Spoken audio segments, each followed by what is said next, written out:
नाही काकू.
नमस्कार, मी सागर मोहन वनखंडे, प्रभाग क्रमांक 3मध्ये शिवसेनेकडून उमेदवारी मी निवडणूक लढतो आहे। या संदीप वनमाने नावाच्या गुंडानं आज आमच्या घरामध्ये येऊन आमच्या सहकाऱ्यांना मारहाण केलेली आहे।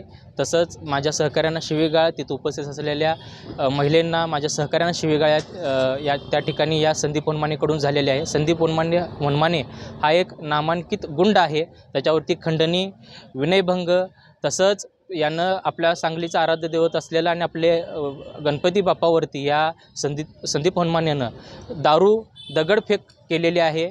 अशा गुंडाला, असल्या प्रवृत्तीच्या लोकाला भारतीय जनता पार्टीकडून यांच्या आईला उमेदवारी त्या ठिकाणी दिलेली आहे। जशी प्रचार चालू झाला त्या दिवसापासून संदीप वनमाने व त्यांच्या पॅनलच्या सर्व गुंडांकडून आमच्या पूर्ण प्रभागामध्ये एक दहशतीचं वातावरण आहे। चौकामध्ये यांचे गुंड थांबून नाहीत, नागरिक घाबरून नाहीत। आम्ही कुठेही प्रचाराला गेलो तर यांचे गुंड मागे येऊन थांबतात, तोंडाला कापड बांधून। हे सगळे बाहेरचे गुंड आमच्या प्रभागात घुसून हे या संदीप वनमाने व यांच्या पॅनलकडून एकदम अतिशय चुकीच्या पद्धतीनं प्रचार चालू आहे। आम्ही विकासावरती, डेव्हलपमेंटवरती, वॉर्डामध्ये नवीन गोष्टी आणायच्या, या गोष्टीवरती आमचं निवडणूक चालू आहे आणि ह्यांची पूर्णपणे गुन्हेगारी आणि दहशतीवरती यांनी हे निवडणूक जिंकायचं त्या ठिकाणी यांनी ठरवले। पण जनता यांना कुठंच रिस्पॉन्स देत नाही आहे। जनता हे दारात आल्यानंतर दारं बंद करतायत त्यांचं पॅनल पूर्ण गेल्यानंतर। त्यामुळं आज कुठंतरी डिपॉझिट जप्त वाचते का नाही, हा केवळवाना प्रयत्न ह्या संदीप वनमानेकडून झालेला आहे। आज यांनी निवडणूक लागल्या माझ्या विरोधामध्ये मी त्यांच्यावर खोटा त्याच्यावरती हल्ला केला, त्यांना मारहाण केली, असं खोटे एक संभ्रमाचं वातावरण तयार केलं होतं। ते निष्फळ झालं, त्याचा रिव्हर्स त्यांना ते गेलं। त्यानंतर आज CCTV फुटेज आपण जर बघितलं तर हा काय माणूस आहे, काय लायकीचा माणूस आहे हे तुम्हाला लक्षात येईल। ह्याची गुन्हेगारी, ह्याची गुंड प्रवृत्ती ह्या तुम्हाला CCTV फुटेजच्या माध्यमातून निश्चित दिसून येईल।